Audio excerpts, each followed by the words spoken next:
अस्सलामुअलैकुम, this is SM समील हुदा और आज मैं टॉपिक लेकर आया हूँ कि इमरान खान की हुकूमत से हटते ही डॉलर आखिर 190 से 181 कैसे हो गया।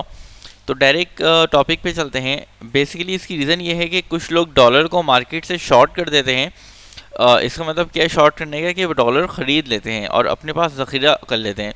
इस ज़ख़ीरा करने की वजह से होता क्या है कि जो डॉलर की सप्लाई है ना वो बेसिकली कम हो जाती है और उसकी डिमांड जो है ना वो बढ़ जाती है।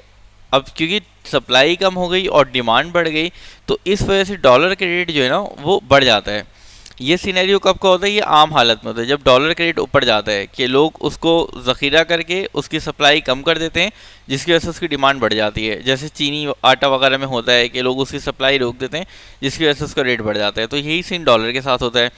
लेकिन अभी क्या हुआ, जब उसकी हुकूमत की इमरान खान की, तो जिन लोगों के पास पैसे थे, मतलब जिन्होंने ज़ख़ीरा करके रखा था उन्होंने इमरान खान की हुकूमत से हटते ही इन लोगों ने डॉलर को मार्केट में आम कर दिया। मतलब जो इन्होंने ज़ख़ीरा करके रखा था वो मार्केट में फ्राहम कर दिया। एक्सचेंज मार्केट मतलब जहाँ से डॉलर को एक्सचेंज करते हैं, करेंसी एक्सचेंज जहाँ पे होती है, उसकी वजह से क्या हुआ, उसकी सप्लाई बढ़ गई। अब लाजमी सी बात है, सप्लाई बढ़ गई तो उसकी डिमांड कम हो गई, और डिमांड कम हुई तो डॉलर नीचे आ गया। क्योंकि डिमांड ज़्यादा होगी तो डॉलर का रेट ऊपर जाएगा। यहाँ से देख सकते हैं कि डिमांड ज़्यादा है यहाँ पे, और डॉलर की रेट भी क्या है, बढ़ गया। और यहाँ पे क्या हुआ, डिमांड कम हो गई तो लाजमी बात है डिमांड कम होने की वजह से उसका रेट भी क्या होगा, नीचे आएगा।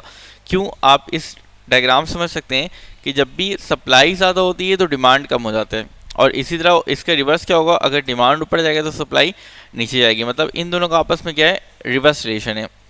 अच्छा, अब इसको रोक क्यों नहीं सकते? जैसे इमरान खान खुद क्यों नहीं ऐसा कर सका कि जब उसके दौर के अंदर जो है सप्लाई कम हो रही थी और डिमांड बढ़ रही थी, जिसकी वजह से डॉलर का रेट बढ़ रहा था, तो उस वक्त इमरान खान भी डॉलर आम कर देता। बेसिकली मसला ये होता है कि जो बड़ी बड़ी इंडस्ट्रीज वगैरह है ना, वो सारी बड़े बड़े लोगों के पास है, बड़े बड़े पॉलिटिशियन के पास या बड़े बड़े जागीरदारों के पास। जैसे चीनी का देख लें, आटा का देख लें, जो भी ज़रूरियाती ज़िंदगी है उन सारी इंडस्ट्री को इन लोगों ने अपने अंडर में किया हुआ है। ठीक है, तो इसलिए मतलब कोई कुछ कर नहीं सकता इनका फिर, और इसीलिए इमरान खान भी यहाँ पे फिर कुछ कर नहीं पाया। लेकिन हटते साथ जो है अब इन लोगों ने क्या किया कि उन डॉलर को मार्केट में फेंका, जिसकी वजह से सप्लाई उसकी बढ़ गई तो डिमांड उसकी कम हुई, और लोगों ने समझा कि यार शायद इमरान खान हटा इसलिए कम हो गया।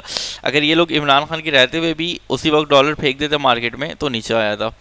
आई होप कि ये चीज़ क्लियर हो गई आपको। अगर लेक्चर अच्छा लगा तो इसे लाइक कर देगा, कमेंट में बता देगा मज़ीद किन टॉपिक पे चाहते आप मैं वीडियोस बनाऊं, और लेक्चर इसको चैनल को सब्सक्राइब करके बेल के आइकन जरूर दबा दीजिएगा ताकि मज़ीद इस तरह की इन्फॉर्मेटिव वीडियोस आपको मौसूल हो सकें। और चैनल को फ्रेंड्स एंड फैमिली ज़रूर शेयर कर दीजिएगा, क्योंकि नॉलेज इनक्रीज़ होती है शेयर करने से। अल्लाह हाफिज़।